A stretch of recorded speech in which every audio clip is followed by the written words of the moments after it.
So we are going to welcome our next presenter. We have Laslo from Lumberjack, founder of Urbanjacks. Yeah. Woohoo! And I just want to say I'm loving all of these very tangible solutions that we're seeing right now. That just goes to show we're doing the work, and the work is working. Take it away. Thank you. All right. Happy nap time, everyone. Isn't it nap time?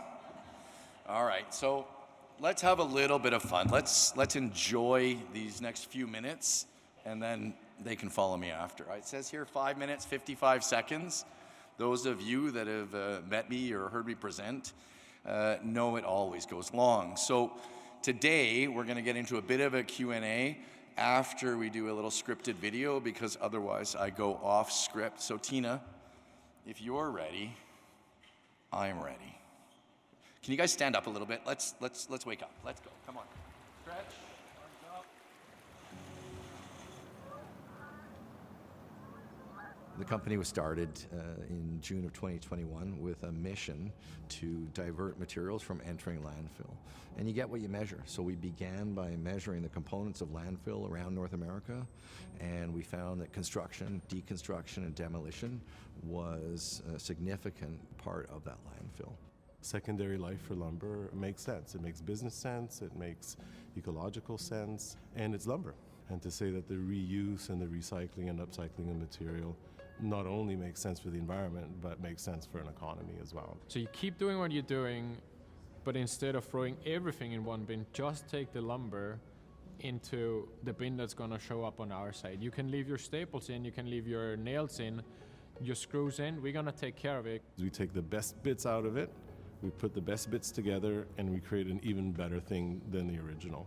Now, at the end of your project, whenever you're like, okay, these are the cutoffs I can't use, instead of throwing it in a dump and ending the life cycle, you can give it to Urbanjacks. We go through a rigorous sorting process where we take all the good pieces, everything that we can use from 8 inches onwards, and then cut them down to smaller sections that are straighter and more perfect in its quality, and then through a process of finger joining, we glue them back together and create new dimensional lumber that can be used for any kind of project. If this was easy, somebody would have done it a long time ago. And every week we're reminded that, oh yeah, that's why nobody tried this before. And so it takes courage. And I suppose what's stronger than fear is courage. And we're a pretty courageous group of urban lumberjacks. Recycling is definitely going to cost us something because it needs to be processed, needs to be handled, but the resources is such great quality that it would be a shame to throw it away. Especially in a tree, it grows for 80 to 100 years if you go on a normal cycle, and then why not use it for a house and then for something else? Why not use the offcuts and create a product that can be used by someone else who's looking for exactly that and is conscious about the sustainability part about it too. It's certainly not without its blood, sweat, tears, and slivers, but those slivers have led to learning, and it's awesome to see this status quo improving. That difference, even though it's small, every day is pushed out to our website, and every day it grows, and it's kind of what keeps us all here and doing the tough work to figure out this system and method to change the way waste streams are managed when it comes to solid wood fiber. As much as I want to, we cannot tackle everything. Like, we need to have other partners in a circular economy to grow together, because we're shifting away from a linear where it's like, okay, me, I want to get bigger, to okay, I do this part, you do your part, and together we make a bigger impact.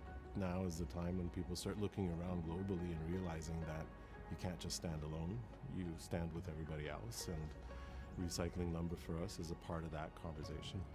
I'm an urban lumberjack, and you can be too. Yeah, it's fantastic what we're doing as a community, and that community requires inspiration. And so today is really inspiring. I see around the room so many faces that we know, but after inspiration comes activation. And so we're at the tip of the spear. We're greener than green. You know, green makes sense, but it also makes dollars. And so that's what I'd like us to engage in today. So with a show of hands, how many people have taken the Ontario Green Screen or Creative BC courses? And how many people know where all of that knowledge came from? Where did it come from? Who are the people behind those?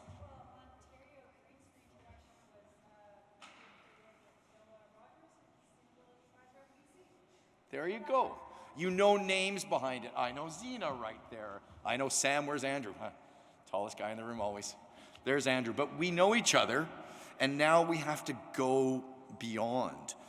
We have to understand how and what we value in ourselves, in our planets, and in our productions. So before we get to the last questions or anything like that, I'm here to ask you to divert, don't dump, and make entertainment and not waste. So if you'd like to know more, I'm right here. There's some wood going around the room. And yeah, I'm all yours. 41 seconds left. Yeah! Come on! Yeah!